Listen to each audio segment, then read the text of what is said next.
चलो देख लेगा। टू किंगडम सबसे पहले किसका था? लिनियस का था, ठीक है। 1735 में प्लांटी और क्या था? एनिमलिया था। उसके बाद थ्री किंगडम में हीकल का, प्रोटिस्टा, प्रोटोसिस्टा जो नाम है पूरा उसका, प्लांटी और क्या था? एनिमलिया। मतलब सिर्फ क्या ऐड हुआ था? प्रोटिस्टा ऐड हुआ था। उसके बाद कोपलैंड में क्या ऐड हुआ था? मोनेरा ऐड हुआ था। लास्ट में सबसे कौन सा ऐड हुआ? फंगाई ऐड हुआ। उसके बाद लास्ट में जो सिक्स किंगडम था उसको एक्सेप्ट नहीं किए थे, तो उसमें क्या था? कार्ल वीज ने दिया था, ये दिया हुआ तुम लोग के एनसीईआरटी में भी। तो आर्किया और यू बैक्टीरिया को डिवाइड कर दिए थे, मतलब मोनेरा को ये दोनों में डिवाइड कर दिए, बाकी सब सेम था। इसको हम क्या बोलते हैं? डोमेन 1 जो था वो आर्किया था, डोमेन 2 यू बैक्टीरिया था, और डोमेन 3 जो था वो बाकी जो यूकैरियोट्स थे वो थे। उधर को ठीक है, जहाँ ठीक लगे हो गया। नेक्स्ट स्टेप लेते हैं। तो सबका क्या क्या रहेगा? पहला क्या है? बैक्टीरिया, आर्किया, फिर यूकैरिया का देख रहे थे। तो यू बैक्टीरिया और आर्की बैक्टीरिया दोनों देख रहे हैं। इसमें किसका है यू बैक्टीरिया और आर्की बैक्टीरिया? मोनेरा में क्या किया है?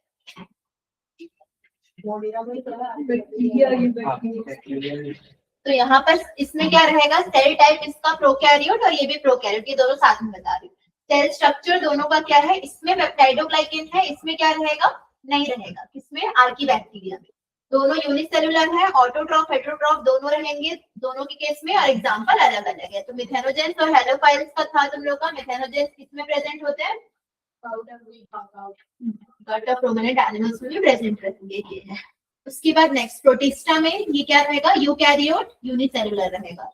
और इसमें सेल वॉल्स किससे बने रहते हैं? सेलुलोज से, और किसी किसी में क्या रहता है? क्लोरोप्लास्ट प्रेजेंट रहेगा। ज्यादातर यूनिसेलुलर है या फिर कोलोनियल प्रेजेंट होगा, कुछ मल्टीसेलुलर भी है। ऑटोट्रॉफ और हेटेरोट्रॉफ, अमीबा, पैरामीशियम, जेट, मतलब इसका स्लैमोड इसका एग्जांपल में रहेगा। इसके बाद फंगाई में, फंगाई भी क्या है? यूकैरियोट है, लेकिन ये क्या रहेगा? मल्टी सेलुलर रहेगा, कुछ ही यूनिसेलुलर होते हैं। सेल वॉल इसका क्या रहेगा? फंगाई का फाइटिंग का।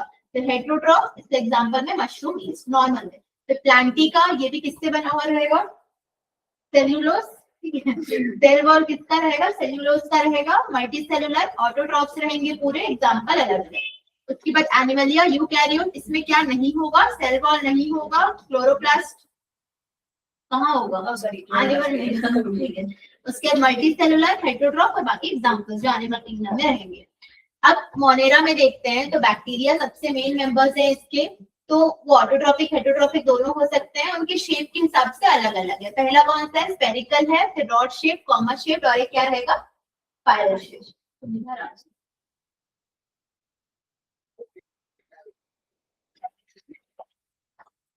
उसके बाद आर्की में देखते हैं, तो आर्किया में क्या रहेगा? हेलोफाइल्स। हेलोफाइल्स कहाँ प्रेजेंट होते हैं? सॉल्टी एरियाज में। थर्मो एसिडोफाइल्स कहाँ रहेंगे? हॉट स्प्रिंग में और एसिडिक, हाईली एसिडिक एरियाज में। और मिथेनोजेंस कहाँ रहते हैं? गट्स ऑफ रूमिनेंट एनिमल्स, और ये मीथेन प्रोडक्शन के लिए हेल्प करते हैं, किससे? डंग ऑफ एनिमल्स से। तो ये तीनों किसका रहेगा? आर्की बैक्टीरिया का। यू बैक्टीरिया मतलब ट्रू बैक्टीरिया रहेगा। तो इसमें जो है ये किसके हिसाब से इसको क्लासिफाई किए हैं? रिजिड सेल वॉल के हिसाब से। अगर इसमें मतलब ये क्या रहेगा? मोटाइल रहेगा, यानी कि इसमें फ्लैजिलम प्रेजेंट रहेगा। फोटोसिंथेटिक ऑटोट्रॉफ्स से एग्जांपल में साइनोबैक्टीरिया आता है, उसको हम क्या बोलते हैं? Blue green algae. इसमें क्या प्रेजेंट होता है? क्लोरोफिल ए, जो कि किससे सिमिलर रहेगा? ग्रीन प्लांट से सिमिलर रहता है। साइनोबैक्टीरिया क्या होते हैं? यूनिसेलुलर है, कोलोनियल या फिर फिलामेंटस होंगे, टेरेस्ट्रियल मरीन दोनों हो सकते हैं। अब कॉलोनीज यूजुअली क्या रहते हैं? इनके आसपास क्या प्रेजेंट होते हैं? जेलेटिनस शीट प्रेजेंट होती है। तो कुछ ऑर्गेनिजम्स इसमें से क्या करते हैं? नाइट्रोजन फिक्सेशन शो करते हैं। किससे करते हैं? सेल्स से, स्पेशलाइज सेल्स से, जिसे हम क्या बोलते हैं? हेटेरोसिस्टम बोलते हैं। तो एग्जांपल में क्या है? ये कौन सा है? नॉस्टॉक है। तो नॉस्टॉक एनाबिना क्या रहेगा इसका एग्जांपल? इतना याद है तुम लोगों को? उसके बाद कीमोसिंथेटिक ऑटोट्रॉपिक बैक्टीरिया में, तो इसमें देखना कि ये क्या करेगा? जितने भी इनऑर्गेनिक सब्सटेंसेस हैं, कौन से? नाइट्रेट, नाइट्राइट हो गया या अमोनिया हो गया, तो ये क्या करेगा? एटीपी प्रोडक्शन के लिए उसको यूज करेगा। अब मेनली रिसाइकल करता है न्यूट्रिएंट्स को, जैसे कि नाइट्रोजन, फास्फोरस, आयरन, सल्फर, ये सारी चीजों को रिसाइकल करेगा। हेट्रोट्रॉफिक में मेन हम लोग देखते हैं इसका, तो ये क्या करता है, कर्ड फ्रॉम मिल्क। इसमें एक्टिविटी में यही है कि मेंशन वन एग्जांपल, सबका अलग अलग बेनिफिट के हिसाब से बताना है कि कौन सा है। जैसे कि कुछ पैथोजन कॉजिंग भी होते हैं जो कि डैमेज कॉज करते हैं ह्यूमन क्रॉप्स को, तो कुछ बैक्टीरिया डिसीजेस प्लांट्स में, एनिमल्स में और ह्यूमंस में। ह्यूमन में कौन सा बैक्टीरिया डिसीजेस,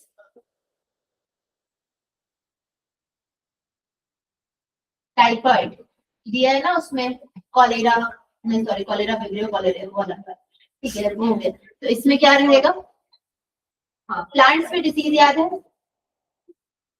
देखो कौन से डिसीजेस है हम लोग, इसी में है, इसी पेज में होगा, सिट्रस कैंकर,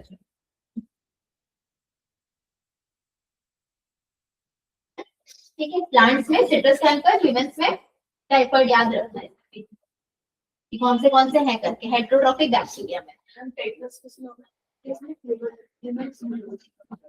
इसमें अब नेक्स्ट माइकोप्लाज्मा देखते हैं। माइकोप्लाज्मा जो है इसमें क्या नहीं रहेगा, सेल वॉल बिल्कुल नहीं रहेगा, स्मॉलेस्ट लिविंग सेल है और बिना ऑक्सीजन की यानी कि एनारोबिक रेस्पिरेशन रहेगा इसका। तो कुछ ये क्या रहते हैं, कुछ जो माइकोप्लाज्मा होते हैं वो पैथोजेनिक भी होते हैं प्लांट्स और एनिमल्स के लिए। तो रिप्रोडक्शन ये इसमें कितने टाइप के होते हैं, दो टाइप के, ए सेक्सुअल और क्या रहेगा, सेक्सुअल। ए सेक्सुअल में एक बाइनरी फिशन होगा, याद है बाइनरी फिशन, स्पोर फॉर्मेशन भी, और कॉन्जुगेशन। कॉन्जुगेशन मतलब ऐसे दो सेल मिलते थे और हाँ डीएनए जो जेनेटिक मटेरियल है वो ट्रांसफर करेगा। दो जब क्या होंगे, सेल मिलेंगे तब, तो उसमें क्या बनता है, कॉन्जुगेशन ट्यूब का फॉर्मेशन होता है। जैसे ये एक सेल हो गया और यहाँ पर क्या बनेगा, कॉन्जुगेशन ट्यूब का फॉर्मेशन होगा, तो यहाँ से डीएनए जो है वो ट्रैवल करके यहाँ तक आ रहा है, तो यहाँ पर क्या हो रहा है, ये रिप्रोडक्शन शो करेगा। उसके बाद हम आते हैं किसमें, प्रोटिस्टा में। तो प्रोटिस्टा में क्या है, सिंगल सेल्ड यूकैरियोट्स है और क्या रहेगा, दोनों तरीके का रिप्रोडक्शन है, एसेक्सुअल भी है और सेक्सुअल भी है। एग्जाम्पल में इसमें सबसे पहला क्या रहेगा, क्राइजोफाइट्स के अंदर डायटम्स और डेस्मिड्स रहेगा।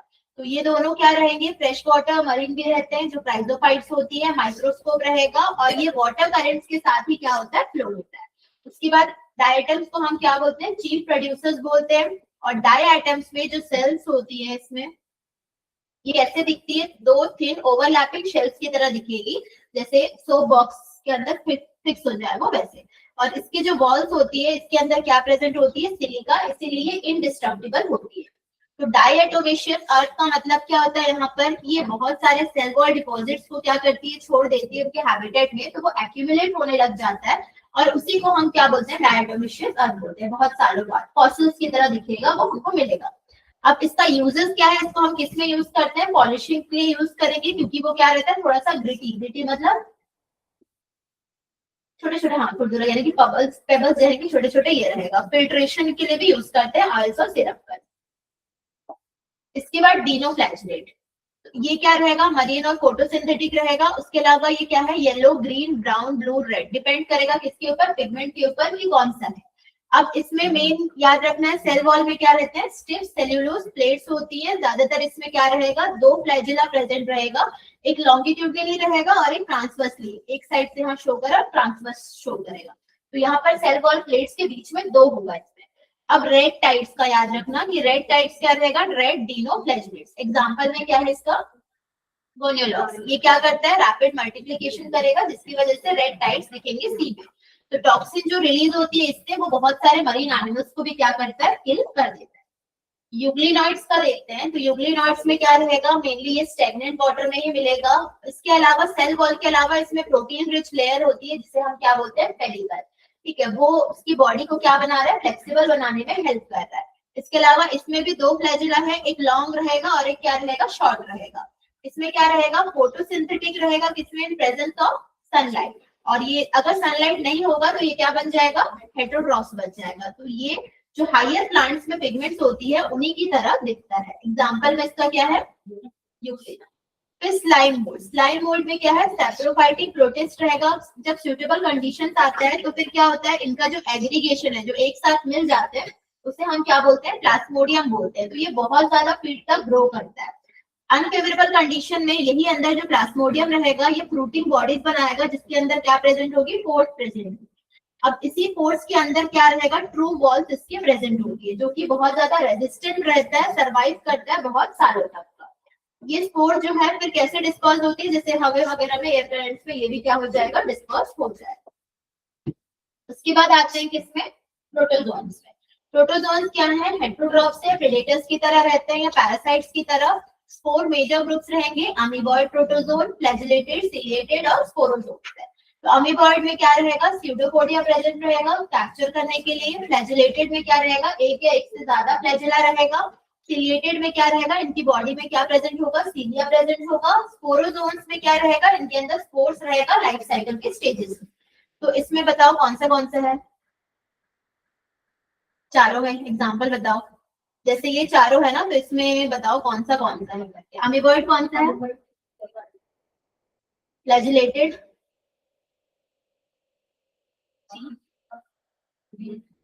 सिलिएटेड और स्पोरोजोन्स। ये अभी कुछ और बोले थे क्या, पहला अमीबॉइड है, अमीबॉइड का क्या था, ठीक है। फ्लैजिलेटेड, फ्लैजिला किसमें है, ये दिख नहीं रहा है, इसी में होगा, सी में होगा। सिलिएटेड पैरामीशियम रहेगा, स्पोरोजोन्स का सी। फंगाई अभी हो गया, कौन सा था प्रोटिस्टा में, राइजोफाइट्स, डिनोफ्लैजिलेट्स, यूग्लिनॉइड, स्लाइम मोल्ड और एक तो टोटल 5 थे। एग्जांपल्स याद है सबके, राइजोफाइट्स का डायटम्स और डेस्मिड्स, ठीक है। डिनोफ्लैजिलेट्स का वही मेन याद रखो, एक कम से कम याद रखो, ठीक है। उसके बाद क्या था, यूग्लिनॉइड्स का यूग्लिना और स्लाइम मोल्ड का प्लाज्मोडियम, उसका एग्रीगेशन को बोल रहे हैं। स्लाइम मोल्ड का एक्चुअल में स्लाइम मोल्ड एग्जांपल में रहेगा, जो तुम्हारा ब्रेड वगैरह का स्लाइम मोल्ड रहेगा, नॉर्मल वही रहेगा। और उसके बाद क्या है, प्रोटोजोन्स का, तो प्रोटोजोन्स में क्या आएगा, अमीबा, पैरामीशियम, ये सब उसके एग्जांपल्स में रहेंगे। और उसके पहले कौन सा पढ़े थे हम लोग, मोनेरा। मोनेरा में सबसे पहला क्या था, आर्कीबैक्टीरिया और यू बैक्टीरिया था। तो आर्कीबैक्टीरिया में क्या देखे थे, हेलोफाइल्स, मिथेनोजेंस, थर्मोएसिडोफाइल्स। उसके बाद आर्कीबैक्टीरिया में, यू बैक्टीरिया में एग्जांपल नॉर्मल बताओ कौन सा था, साइनोबैक्टीरिया, नॉस्ट्रोक, एनाविना, ये सारे इसके एग्जांपल्स हैं, ठीक है। लक्ष्य याद करते करते चलो, अपने में नहीं है। नेक्स्ट किसका देखते हैं हम लोग, फंगाई का देखते हैं। तो फंगाई में क्या रहेगा, इसमें ये हेटेरोट्रॉफिक है, ज्यादातर जो रहेंगे ये क्या करेंगे, मेनली एब्जॉर्ब करेंगे सॉल्यूबल ऑर्गेनिक मैटर को, कहां से, डेड सबस्ट्रेट से, और इसलिए इसको हम क्या बोलते हैं, सैप्रोफाइट बोलते हैं। तो ज्यादातर ये किसके ऊपर डिपेंड रहेगा, प्लांट्स और एनिमल्स के ऊपर, तो उसे हम क्या बोलेंगे, पैरासाइट्स बोलेंगे। तो ये थिन पॉइंट्स के फॉर्म में भी रहता है, यानी कि एसोसिएशन बनाएगा किसके साथ, एल्गी के साथ, तो उसको हम क्या बोलेंगे, लाइकेन। और अगर रूट्स ऑफ हायर प्लांट्स के साथ बना रहे हैं तो उसको हम क्या बोलेंगे, माइकोराइजा। तो ईस्ट के अलावा बाकी सारे क्या है, मल्टीसेलुलर है। ईस्ट ही सिर्फ क्या रहेगा, यूनिसेलुलर रहेगा। और ज्यादातर फंगाई क्या होती है, फिलामेंट्स प्रेजेंट होंगे इसके अंदर। और इनकी बॉडी, जैसे ये फिलामेंट्स रहेंगे, इनकी बॉडी जो है वो लॉन्ग रहेगी, स्लेंडर थ्रेड लाइक स्ट्रक्चर्स रहेंगे, जिसे हम क्या बोलते हैं, हाइफे बोल रहे हैं। अब जो नेटवर्क होता है हाइफे का, यहाँ से और क्या बनाएगा, वो नेटवर्क बनाएगा, तो उसे हम पूरा क्या बोलते हैं, माइसीलियम बोलते हैं। और जो सेल वॉल्स होती है फंगाई की, वो किससे बनी हुई रहती है, काइटिन और पॉलीसैकेराइड से बनी हुई रहेगी। अब रिप्रोडक्शन इसका देखते हैं, तो रिप्रोडक्शन में क्या रहता है, फ्रेगमेंटेशन, फिशन, और क्या रहेगा इसमें, बडिंग रहेगा। एसेक्सुअल किससे होता है, एसेक्सुअल स्पोर्स से रहेगा। सेक्सुअल रिप्रोडक्शन में स्टेप्स देखते हैं, तो पहला क्या है, प्लाज्मोगैमी है, फिर क्या है, गैरियोगैमी, फिर उसके बाद पोस्ट जाइगोटिक क्या रहेगा, मियोसिस रहेगा। तो इससे क्या फॉर्मेशन होगा, हैप्लॉइड सेक्सुअल स्पोर्स का फॉर्मेशन होता है। तो जितने भी एस्कोमाइसिटीज और बेसिडियोमाइसिटीज में आते हैं, तो इसमें क्या रहेगा, तो डाइकैरियोटिक स्टेज का फॉर्मेशन होता है, मतलब 2n स्टेज का, n+n स्टेज का फॉर्मेशन होता है। तो इस कंडीशन को हम क्या बोलते हैं, स्पेस को डाइकैरियोफेज बोलते हैं, कंडीशन को हम लोग क्या बोलते हैं, डाइकैरियोन स्टेज बोलते हैं। तो ये याद रखना है रिप्रोडक्शन इन फंगाई में। अब इसका लाइन से देख लो। सबसे पहला हैबिट और हैबिटेट देखते हैं किसका, फाइकोमाइसिटीज का। तो फाइकोमाइसिटीज का एक्वेटिक, मॉइस्ट और डैम्प रहेगा। पैरासाइट कहाँ पर, प्लांट्स के ऊपर। स्ट्रक्चर उसका क्या रहेगा, एसेप्टेट और सिनोसाइटिक, जो हाइट पे रहता है, ठीक है। उसमें क्या रहेगा, एसेप्टेट और सिनोसाइटिक। एसेप्टेट मतलब नहीं रहेगा, ठीक है। सिनोसाइटिक मतलब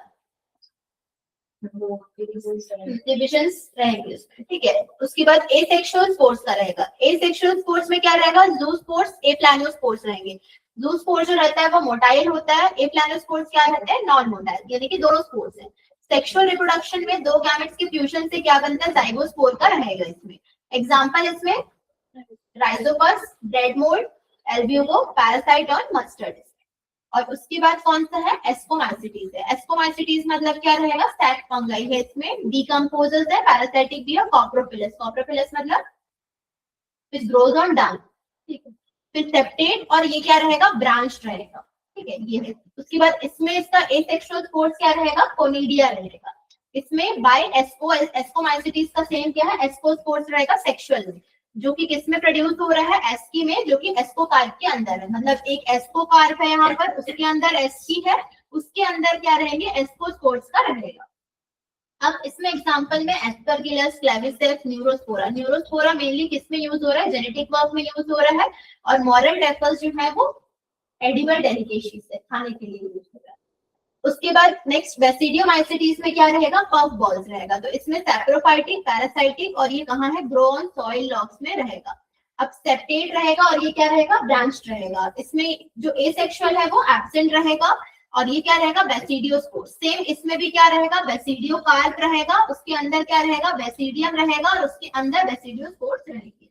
उसके बाद एग्जांपल में अगैरिकस जो मशरूम होता है, यूस्टिलैगो मतलब स्मर्ट फंगाई, और एक पक्सिनिया मतलब रस्ट फंगाई। तो ये इसके एग्जांपल्स हैं। फिर ड्यूटेरोमाइसिटीज में आते हैं। तो ड्यूटेरोमाइसिटीज में क्या रहेगा, ये मेनली सैप्रोफाइट्स हैं, पैरासाइट, और क्या रहेगा, डीकंपोजर। सेप्टेट और क्या रहेगा, ये भी ब्रांच्ड रहेगा। कोनिडिया इसमें क्या रहेगा, एसेक्सुअल स्पोर्स में, और इसमें नहीं रहता है सेक्सुअल स्पोर्स, इसीलिए सेक्सुअल स्टेज, इसीलिए हम इसको क्या बोलते हैं, इम्परफेक्ट फंगाई बोलते हैं। एग्जांपल में अल्टरनेरिया, कोलेडोब्रिचम, और एक क्या रहेगा, ट्राइकोडर्मा रहेगा।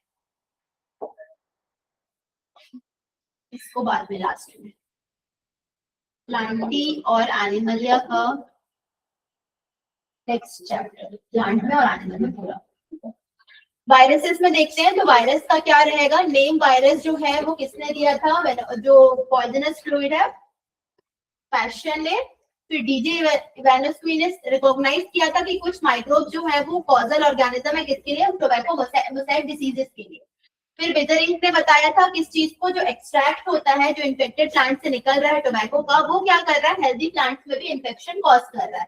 इसीलिए इसको क्या बोलते हैं, कॉन्टेजियम वाइरल फ्लूइडम, यानी कि इन्फेक्शियस लिविंग फ्लूइड रहेगा। ये बाहर से क्या रहती है, इनर्ट रहती है, किससे, स्पेसिफिक होस्ट सेल से। फिर जेनेटिक मटेरियल, यानी कि आरएनए भी रहेगा, या फिर क्या हो सकता है, डीएनए भी हो सकता है। जो वायरस है वो क्या है, न्यूक्लियोप्रोटीन है, और जेनेटिक मटेरियल इसमें क्या रहेगा, इन्फेक्शियस ही होगा। तो वायरसेस जो कि प्लांट्स को इन्फेक्ट करता है, उसको हम, वो कौन सा रहता है, सिंगल स्ट्रैंडेड रहता है। और जो एनिमल्स को रहेगा वो या तो सिंगल स्ट्रैंडेड है, या फिर क्या रहेगा, डबल स्ट्रैंडेड रहता है, दोनों रह सकता है। बैक्टीरियल जो वायरसेस होती हैं, जो कि क्या रहते हैं, मेनली डबल स्ट्रैंडेड डीएनए ही होते हैं। तो इसमें याद रखना है कि कौन सा सिंगल है, कौन सा डबल है। प्लांट्स में सिर्फ सिंगल स्ट्रैंडेड क्या रहेगा, आरएनए रहेगा। एनिमल्स में क्या रहेगा, या तो सिंगल स्ट्रैंडेड डीएनए, या फिर डबल स्ट्रैंडेड डीएनए। बैक्टीरियोफेज या बैक्टीरियोफेजेस जो होती है, उनमें क्या रहता है, डबल स्ट्रैंडेड क्या रहेगा, डीएनए प्रेजेंट रहेगा। अब प्रोटीन कोड इसमें जो प्रेजेंट होता है उससे हम क्या बोलते हैं, कैप्सिड। और इसमें छोटे छोटे जो ये बने हुए हैं, इसको हम क्या बोलते हैं, कैप्सोमियर्स बोलते हैं। इसका स्ट्रक्चर भी आता है, इसको T4 बैक्टीरियोफेज। ये डिवाइडेड है हेड टेल में। तो हेड में, फिर टेल के अंदर क्या आता है, कॉलर, और इसका शीथ रहता है प्रेजेंट, और इसका बेस प्लेट रहता है जो अटैच करने में हेल्प करता है जो भी ऑर्गेनिज्म है होस्ट के ऊपर। उसके बाद वायरॉइड्स देखते हैं। तो 1971 में डायनर ने डिस्कवर किया था, उसका नाम क्या था, वायरॉइड था, जो कि वायरसेस से स्मॉलर होती थी। और इसके अंदर क्या प्रेजेंट रहता था, फ्री आरएनए रहता था, जिसके पास प्रोटीन कोड नहीं रहता था, जो कि वायरसेस में प्रेजेंट रहेगा। तो इसका मॉलिक्यूलर वेट भी, आरएनए का मॉलिक्यूलर वेट भी क्या रहता था, कम रहता था इसका। इसके डिसीजेस में क्या है, पोटैटो स्पिंडल फीवर डिसीज है। उसके बाद प्रायोन्स का देखते हैं, तो प्रायोन में क्या रहेगा, जो कि क्या करता है, नॉर्मल प्रोटीन को ट्रिगर करता है किसके अंदर, ब्रेन के अंदर, ताकि वो एबनॉर्मली फोल्ड होने, नॉर्मल रहेगा फिर वो क्या करने लगेगा, फोल्ड करने लगेगा। तो पीआरपी एक प्रोटीन होता है, प्रायोन प्रोटीन, जो कि कहाँ रहता है, सेल्स के सरफेस के ऊपर प्रेजेंट रहता है। तो प्रायोन डिसीज दोनों का इन्फेक्ट मतलब अफेक्ट करता है, किसको किसको, ह्यूमंस और एनिमल्स दोनों को, और स्प्रेड करता है। कैसे, इंफेक्टेड मीट प्रोडक्ट से करेगा। तो मोस्ट कॉमन डिसीजेस में कौन सा है, बोविन स्पॉन्जिफॉर्म एंसेफेलोपैथी रहेगा, और क्या था, एक और मैड काउ डिसीज है एक और, उसके नाम में क्या दिए देखो इधर,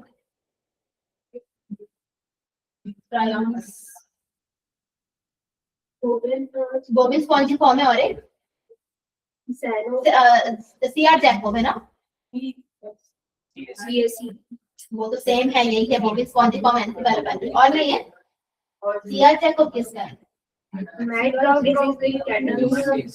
हाँ वही, एक ह्यूमन और एक उसका है ना, कैटल का रहेगा, तो कैटल का ये, ह्यूमन का सीआर जैकोब डिसीज है ना, हाँ वही सेम। तो वही मोस्ट इसमें वही है ना, स्प्रेड टू ह्यूमन ये रहेगा, दोनों को कॉल हो रहा है, तो दोनों का याद रखना है, इसमें नहीं दिया, सीआर जैकोब डिसीज भी याद रखना है इसका ये।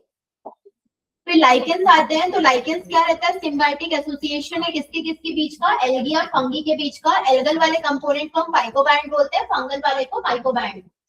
एल्गी क्या कर रहा है, फंगाई के लिए फूड प्रिपेयर कर रहा है, फंगाई क्या प्रोवाइड कर रहा है, शेल्टर, ताकि वो न्यूट्रिएंट्स अब्सॉर्ब कर सके। लाइकेंस क्या है, गुड पॉल्यूशन इंडिकेटर्स होती है, मतलब ये पॉल्यूटेड एरियाज में ग्रो नहीं करता। कॉपी पेन निकाल,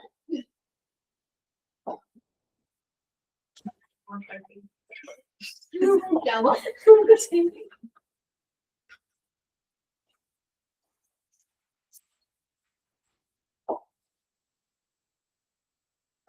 क्वेश्चन नंबर 12, dinoflagellates and अरे बाप रे बाप, पूरी विदाउट ऑप्शन, विदाउट ऑप्शन क्या होता है यहाँ पर, सब्जेक्टिव है मैं वो भी एक मार्क्स तो उसको भी सब्जेक्टिव यार, एक मार्क्स का जरूरी है यहाँ पर डिफरेंशिएट दिया है किसके बीच में, एक प्लाज्मोडियम और एक प्लाज्मोडियम।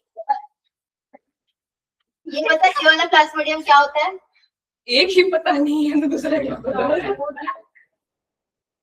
जो अभी तुम लोग पढ़ रहे हो वो एग्रीगेशन, हाँ स्लाइम मोल्ड के एग्रीगेशन को बोल रहे हैं। और ये वाला जो इटैलिक में लिखा है वो प्लाज्मोडियम जो होता है वो मलेरियल पैरासाइट होता है।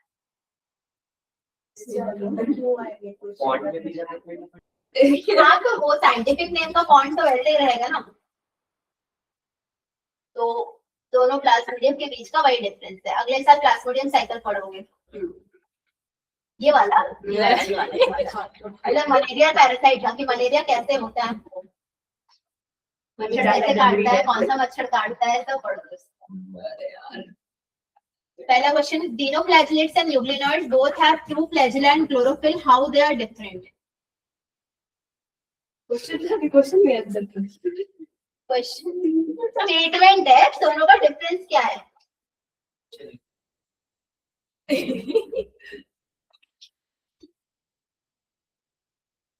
दोनों में डिफरेंस बताना है। हाँ पहले तो फ्लैजेला में इनका डिफरेंस बताओ कि कैसा रहता है। एक लेटरल रहता है, हाँ एक लॉन्गिट्यूडनल और एक ट्रांसवर्स रहेगा, किसमें, dinoflagellates में, यूग्लिनॉइड्स में शॉर्ट और लॉन्ग रहेगा। क्या पिगमेंट्स का भी लिख सकते हो उसमें, ठीक है। क्लोरोफिल के बारे में भी तो लिखना है ना, दोनों चीज का बात करें। किसमें क्लोरोफिल एक इसमें है, dinoflagellate तो रेड टाइप्स वाला रहेगा, वो याद है तुम लोगों को, ठीक है। गोनियोलॉक्स रहेगा तो उसमें क्लोरोफिल होगा, उसमें पाइपोइरेथ्रिन पिगमेंट्स होंगे, रेड पिगमेंट्स रहेगा, जो उसका एल्गी का पिगमेंट रहता है वो रहेगा, ठीक है। और इसमें क्या रहेगा, यूग्लिनॉइड्स में क्लोरोफिल्स प्रेजेंट होंगे, तो वो याद रखना है दोनों का। वो सेकंड में पर dinoflagellates appear yellow brown, हाँ सब हो सकते हैं उसमें, जो भी पिगमेंट्स हम लोग प्लांट के लिए पढ़ते हैं ना, पाइपोइरेथ्रिन वो पिगमेंट्स हैं, वो किसी में भी प्रेजेंट होगा उस हिसाब से नाम है उसका। सेकंड क्वेश्चन, वो प्लाज्मोडियम जो इटैलिक वर्ड लिखा है तो उसको हम लोग क्या बोलते हैं, अगर क्वेश्चन आया मैं सिर्फ मैं बता दे रही हूँ बस कि वो प्लाज्मोडियम मतलब क्या है, मलेरियल पैरासाइट है जो कि मलेरिया कॉज करता है, बस ये है, कुछ नहीं लिखना। बता दे लो नॉलेज के लिए, को तुम्हारे आएगा नहीं आएगा वो तुम लोग के स्कूल वाले जाने। सबसे लास्ट का ये फाइकोबायोम और माइक्रोबायोम क्या होता है प्रतिदिन? नेक्स्ट क्वेश्चन क्या है? What happens to the saprophytic protist under favourable and unfavourable condition? क्या हो जाता है?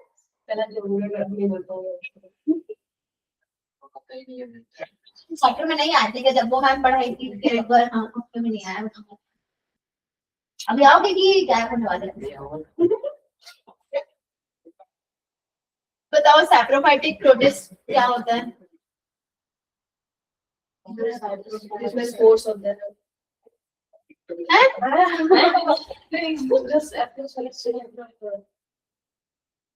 कीड़ों का इजाद करूंगी ना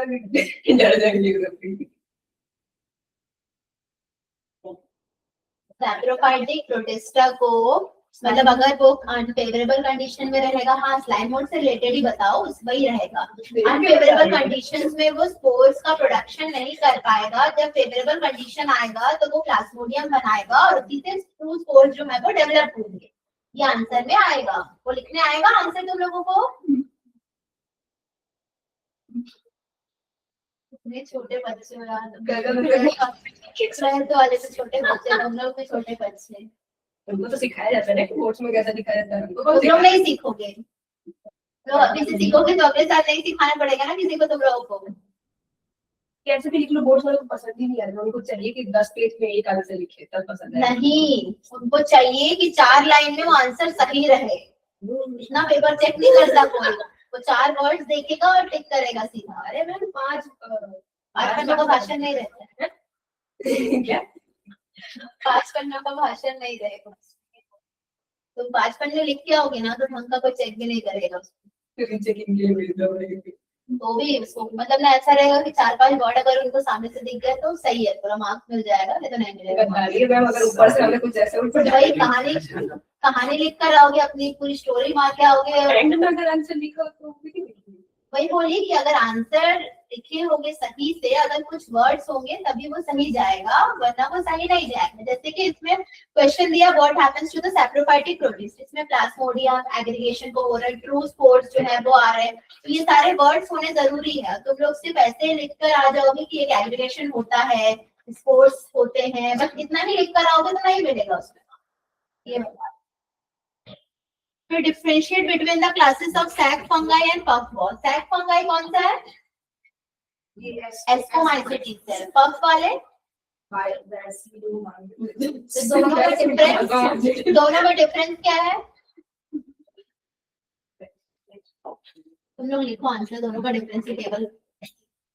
पफ और सैक फंगाई का लिखो, ये दोनों का ही बस ना, बाकी नहीं।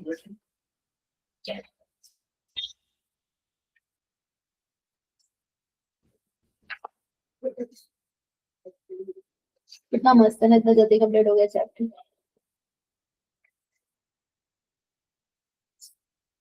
नेक्स्ट में प्लांट किंगडम। क्या प्लांट लाइन से जाएंगे, प्लांट पहले फिर एनिमल और टेस्ट भी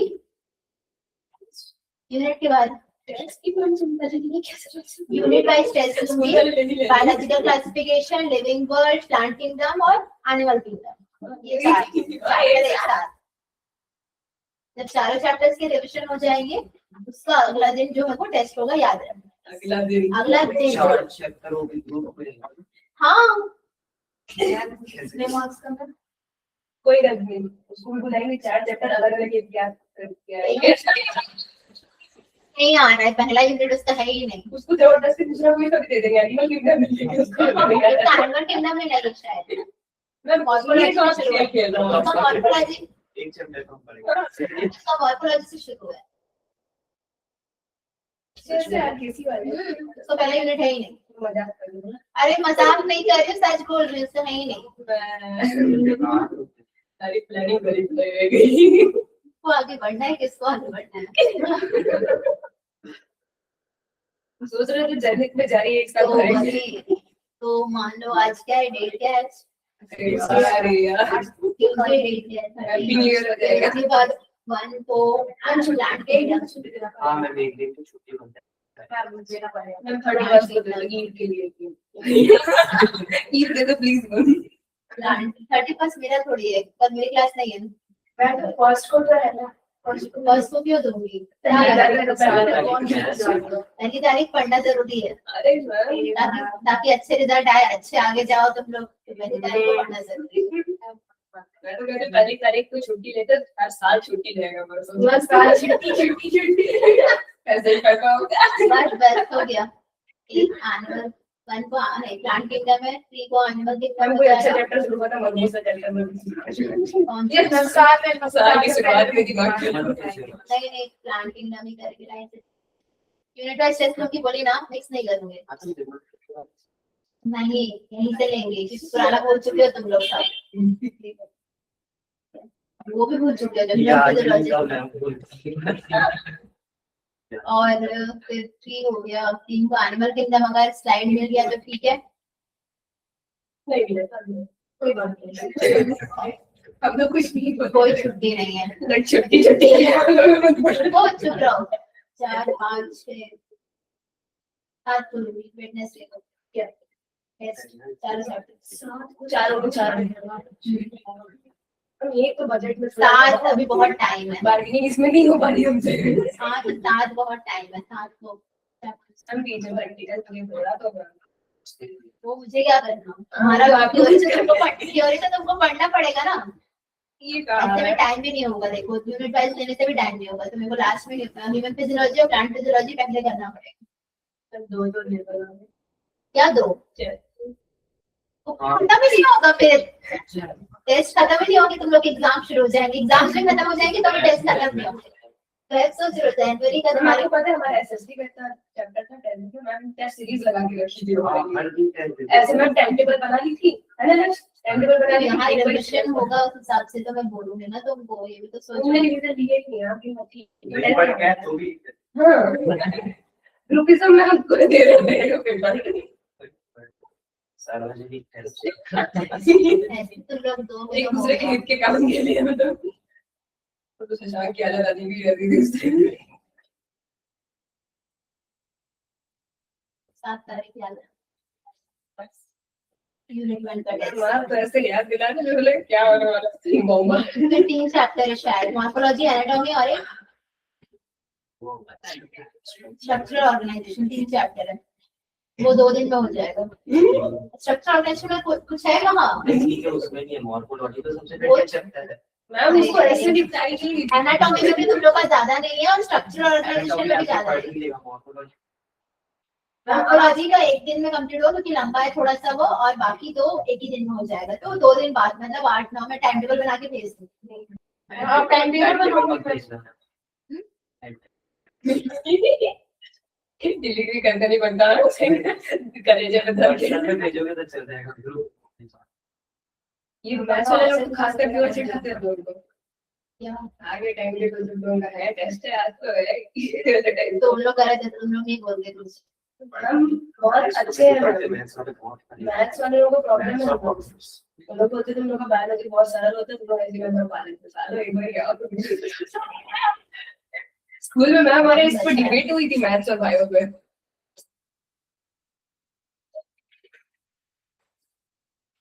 बस सेल का 2 चैप्टर ना, मतलब दोनों की गैप होता है।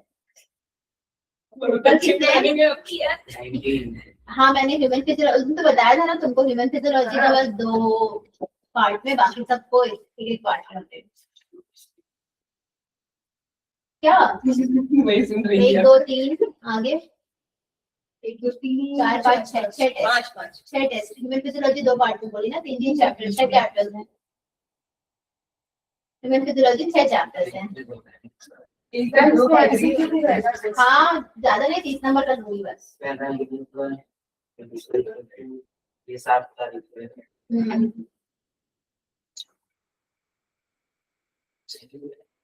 कब रहेगा ये बोलो, कैलेंडर से तुमको बता देती हूँ अच्छे से।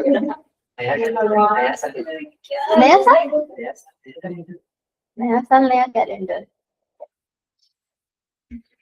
7 को मैं बोली किसका है, रेजोल्यूशन होता है नए साल में हम बाहर में फर्स्ट का। 8 9 2 दिन में होगा ना वो, तो 8 और 10 में हो जाएगा। तो उसका काम करो, ट्यूसडे या फिर मंडे को दे दो, 12 को। 12 को 12, हाँ 12 को 3 चैप्टर तो है इसमें, 4 चैप्टर ना, मैम अगर स्कूल में बीच में पेपर स्टार्ट हो गया हम मॉर्फोलॉजी का अलग से दे दो। तो भी दोगे? मैम नहीं, प्रायोरिटी स्टार्ट है मैम कब? जब होगा तब देखेंगे ना, पहले फिलहाल तो ये होने दो, बस हो गया, जब होगा तब देखेंगे। नहीं, जब होगा तब देखेंगे। प्रैक्टिकल दे के मैं टेस्ट की टेस्ट तो